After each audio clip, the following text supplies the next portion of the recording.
learning that Gina had eaten well. The frequency of her friends coming over for dinner was increasing. Gina was very angry today. She grabbed a handful of noodles and planned to treat her friend like this.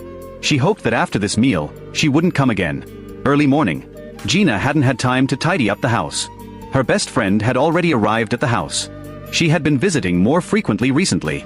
The old food supply in the house was almost gone. Bongwa was a child who could read people's expressions. Seeing that Gina was unhappy, he came to the yard on his own initiative. He picked up the scattered empty bottles on the ground, planning to replace Gina and carry water to the mountain behind. Nepal was just in the early winter. The temperature had dropped significantly already. Bongwa always had only this thin set of clothes and a pair of pink slippers. She put her hands in her pockets. She crossed the swamp to reach the water source. After a long wait, he finally filled a large aluminum can and 5 beverage bottles.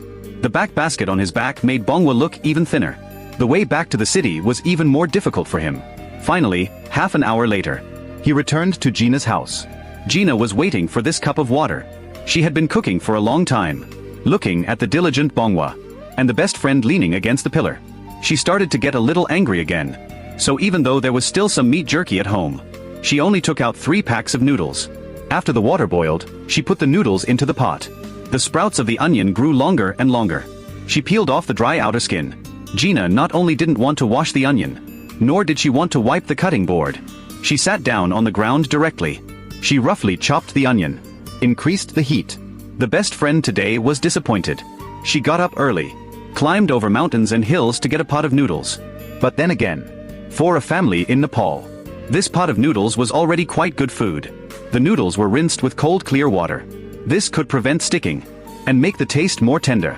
Gina's cooking skills would be unpredictable with mood changes. Even though she had learned to cook since the age of 7, she still failed to cook the pot of noodles properly today.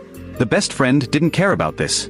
As long as she could have a pot of noodles to eat, then today was not wasted. Angry as she was, but she was still her best friend. To make the noodles more delicious, Gina found some gluten as a side dish.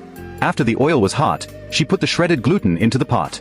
Just before it was ready, she added salt, curry powder, chili powder, and turmeric for seasoning. Finally, she added a pack of Gina's favorite crispy noodles. After the water boiled, a pot of delicious curry noodles was ready on the stove. The group of people in the room were already starving. Without having washed their hands, Gina quickly divided the noodles. Each person got 2 full handfuls.